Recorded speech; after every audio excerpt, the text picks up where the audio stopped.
여러분 지금 우리 지갑이 녹아내리고 있습니다. 원달러 환율 1,450원. 이제는 놀랍지도 않죠? 그런데 더 충격적인 건 원유로 환율입니다. 무려 1,700원을 돌파했습니다. 해외여행은커녕 이제 유럽산 치즈 한 조각, 독일차 부품 하나 사는 것도 겁이 납니다. 아니 대한민국 원화 도대체 왜 이래? 언제까지 이렇게 박살나는 거야? 라고 다들 원화 걱정만 하고 계실 텐데요. 그런데 여러분 오늘 제가 하려는 이야기는 우리 원화 이야기가 아닙니다. 놀랍게도 지금 전 세계 자본시장의 진짜 주인공인 미국 달러가 약세로 전환되고 있습니다. 무슨 소리야? 원달러 환율이 1,450원인데 달러가 약세라고? 이게 바로 오늘 영상의 핵심이자 지금 우리 원화가 너무 심하게 박살나서 체감을 못할 뿐 전 세계 시장의 판도는 지금 달러가 왕좌에서 내려오는 아주 특정한 방식으로 바뀌고 있습니다. 이건 단순히 환율 숫자 하나가 조금 내려가는 수준의 문제가 아니에요. 1달러가 0.98유로에서 0.85유로로 떨어졌다는 이 숫자 변화 뒤에는요, 사실 자산시장 전체의 힘의 균형이 바뀌는 구조적인 변화가 숨어 있습니다. 많은 분이 환율을 단순한 뉴스 숫자로만 보시지만 사실 환율은 자본의 방향을 보여주는 가장 정직한 신호입니다. 통화가 약해진다는 건 그 나라 자산에 대한 상대적인 신뢰 혹은 매력이 낮아졌다는 의미일 수도 있거든요. 그리고 이런 변화는 항상 자산 가격에 그대로 반영되기 마련입니다. 먼저 가장 직접적으로 체감되는 건 바로 구매력입니다. 수입 물가는 오르고 해외여행은 더 비싸지고 해외에서 들여오는 원자재 가격도 상승 압력을 받게 되죠. 미국 안에서 생활하는 사람 입장에서는 같은 돈으로 살 수 있는 게 줄어드는 현상이 나타나는 겁니다. 예를 하나 들어볼까요? 1년 전만 해도 10,000달러를 들고 유럽에 갔다면 거의 9,800유로를 쓸 수 있었습니다. 그런데 지금은 똑같은 10,000달러로 8,500유로 수준밖에 안 돼요. 체감상 무려 1,300유로 이상 차이가 나는 거죠. 단순히 환율 숫자가 바뀐 게 아니라 내가 실제로 쓸 수 있는 소비 여력이 그만큼 줄어든 겁니다. 이게 바로 달러 약세가 현실 경제에 미치는 진짜 영향입니다. 그런데 여기서 아주 중요한 질문이 하나 나옵니다. 달러가 약해지면 모든 자산이 다 같이 나빠질까? 아니면 반대로 강해지는 자산이 있을까? 답은 아주 명확합니다. 달러가 약해질 때 오히려 수혜를 받는 자산들이 분명히 존재하거든요. 그래서 우리가 해야 할 일은 아주 단순합니다. 그 자산들을 미리 보유하는 것이죠. 요즘 뉴스만 봐도 달러 약세 이야기가 끊이지 않죠. 달러 패권 약화, 재정 적자 확대, 금리 인하 가능성, 중앙은행의 금매입 확대 같은 소식들이 반복되고 있습니다. 이건 일시적인 변동이 아니라 구조적인 변화일 가능성이 크다는 뜻이에요. 실제로 달러는 2025년 1월 이후 전반적인 하락 흐름을 보였고 최근에는 4년 만에 최저 수준까지 내려왔습니다. 지난 1년 동안에만 약 11%가 하락했죠. 왜 이런 일이 벌어졌을까요? 그 이유는 4가지로 요약됩니다. 첫째, 미국의 재정 적자입니다. 정부 부채는 계속 늘고 있고 이자 부담도 커지고 있어요. 부채가 늘면 화폐 가치에 대한 신뢰가 흔들릴 수밖에 없죠. 둘째, 통화 정책입니다. 연준이 금리를 내릴 가능성이 커질수록 달러는 매력이 떨어집니다. 금리는 자금 이동을 결정하는 핵심이니까요. 셋째, 자본의 흐름입니다. 글로벌 자금이 미국에서 유럽이나 신흥시장으로 이동하면 달러 수요는 당연히 줄어듭니다. 넷째, 금값 급등입니다. 중앙은행들이 달러 대신 금을 준비 자산으로 늘린다는 건 통화 다변화의 강력한 신호입니다. 이 4가지가 동시에 작용하면 달러는 약해지고 다른 자산들은 상대적으로 강해질 수밖에 없습니다. 그렇다면 구체적으로 무엇을 사야 할까요? 이때 해외 주식은 2가지 효과를 동시에 얻게 돼요. 바로 주가 상승 효과와 환율 효과입니다. 가령 유럽 주식이 6% 상승했는데 동시에 유로가 달러 대비 5% 강세를 보였다고 가정해 봅시다. 투자자는 단순 6% 수익이 아니라 환율 효과까지 포함한 추가 수익을 챙기게 되는 겁니다. 이게 바로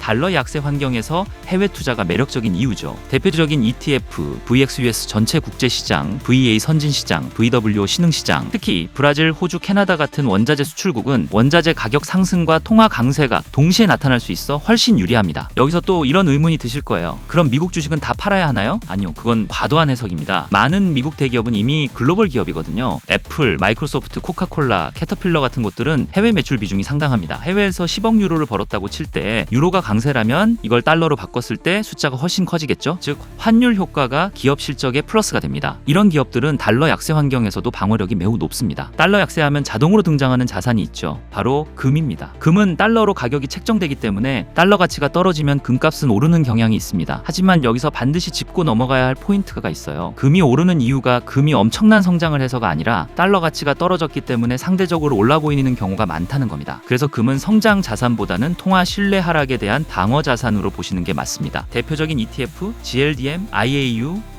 그렇다면 디지털 시대의 금 비트코인은 어떨까요? 비트코인은 총 발행량이 2,100만 개로 딱 고정되어 있죠. 마음대로 늘릴 수 없는 이 프로토콜의 핵심입니다. 반면 법정화폐는 위기 때마다 유동성 공급이라는 이름으로 계속 늘어납니다. 그래서 공급이 제한된 비트코인이 디지털 희소 자산으로 주목받는 겁니다. 하지만 금과는 본질이 다릅니다. 금이 수천 년의 역사와 안정성이 있다면 비트코인은 높은 변동성이 있죠. 달러 약세 중에도 시장이 공포에 빠지면 비트코인은 기술주처럼 하락할 수도 있습니다. 단기적으로는 완벽한 해지가 아닐 수 있다는 거죠. 거죠. 그래서 저는 이렇게 구분합니다. 금은 방어적인 통화 해지, 비트코인은 공격적인 통화 해지라고요. 다음은 원자재입니다. 원자재도 달러로 거래되기 때문에 달러가 약해지면 다른 나라 입장에선 원자재가 싸집니다. 그럼 수요가 늘어나겠죠. 또한 달러 약세가 인플레이션 기대를 자극하면 실물 원자재 가격은 오르는 경향이 있습니다. 여기서 구조적 차이를 이해하셔야 해요. 금은 통화 신뢰 문제에 가깝고 원자재는 실물 경제 수요에 더 가깝습니다. 금리 인하와 경기 둔화가 겹치면 금이 강세일 것이고 경기 확장과 수요 증가가 겹치면 산업 원자재가 더 강세일 겁니다. 자, 이제 가장 중요한 실제 포트폴리오 구성 제안입니다. 정답은 없지만 제가 구성한다면 이렇게 가져갈 겁니다. 미국 다국적 기업 45%, 미국의 혁신성과 규모는 무시할 수 없으니까요. 해외 주식 15%, 실물 자산, 부동산 인프라 12%, 원자재 10%, 비트코인 8%, 금 7%, 현금은 최소화. 이 비율의 핵심은 세 가지입니다. 여전히 미국을 중심으로 하되 달러 약세에 대한 해지를 여러 층 해외 자산, 금, 원자재, 디지털 자산 등으로 나눴다는 것. 그리고 공격성과 방어성을 동시에 가져간다는 점입니다. 결국 핵심은 이겁니다. 달러를 버리자는 게 아닙니다. 달러가 약해질 때 강해지는 자산을 함께 보유하자는 겁니다. 만약 앞으로 5년 동안 달러의 구매력이 더 낮아진다면 지금 당신의 포트폴리오는 그 변화를 버틸 준비가 되어 있으십니까? 그 질문에 자신 있게 예라고 답할 수 있는 구조를 만드는 것, 그게 오늘 이야기의 핵심입니다.